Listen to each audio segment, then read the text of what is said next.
everyone treats you so special, but then you're expected not to act special. Like, you think you're special. Yeah, true. People literally run across the streets in crowds of people to get pictures, and you don't want people to start acting any different than they did before, man. Come on, get out of it, man.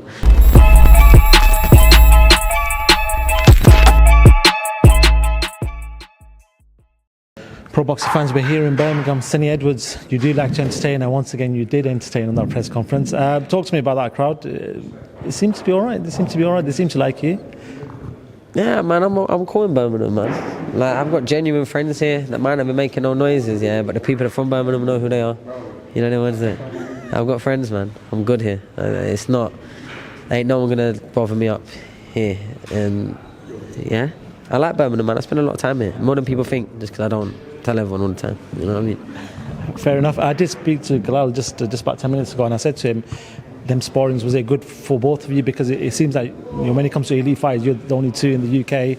When it comes to that division, he said, listen, if I didn't take this fight if he had the better of me.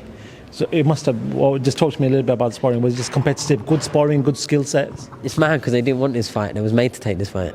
So he can say that because it sounds good in interviews, but I will say the exact same, and we're probably both in right in thinking. There is no scorecards. However, the moment your manager's calling up promoters that do not promote you or your opponent, complaining about the fight that our mutual promoters is making us both take, and that you don't want to take it, seeing if there's any work or any, you know, opportunity to maybe looking somewhere else, that tells me everything I need to know. They didn't want this fight, and whether it was Galal personally, I don't know, but I know that conversation happened. I heard it.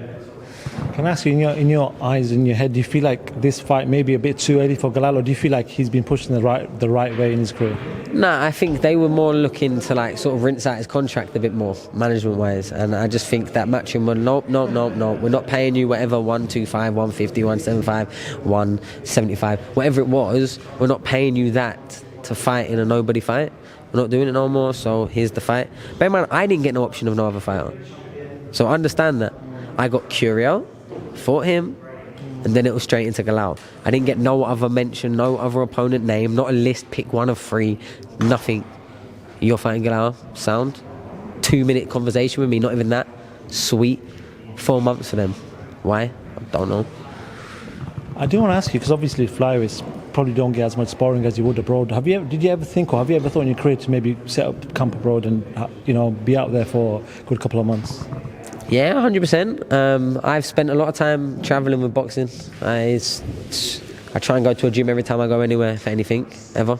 Well, what about training out there? As in finding a trainer out there and taking it that route?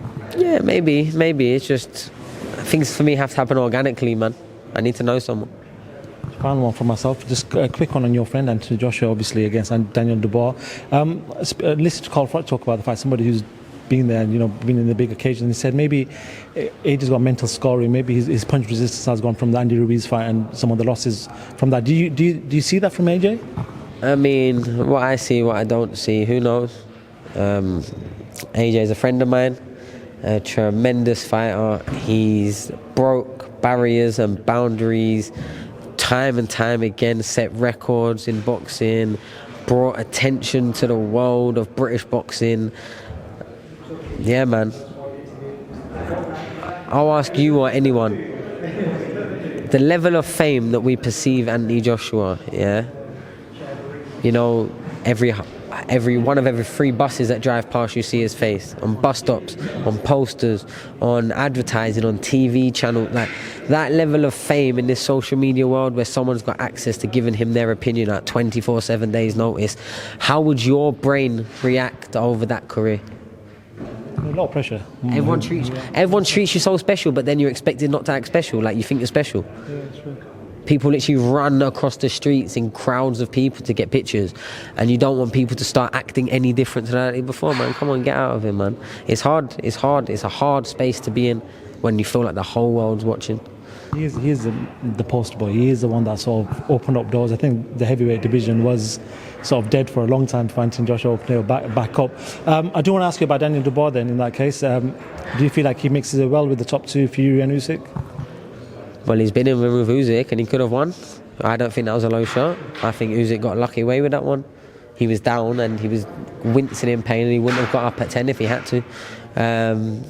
That being said, Usyk got up and done what all good champions do and won properly, so disregarding that.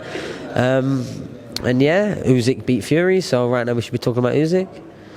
Fair enough. Sunny Edwards, I know you've got to go. Thank you so much for your time, mate. I appreciate that.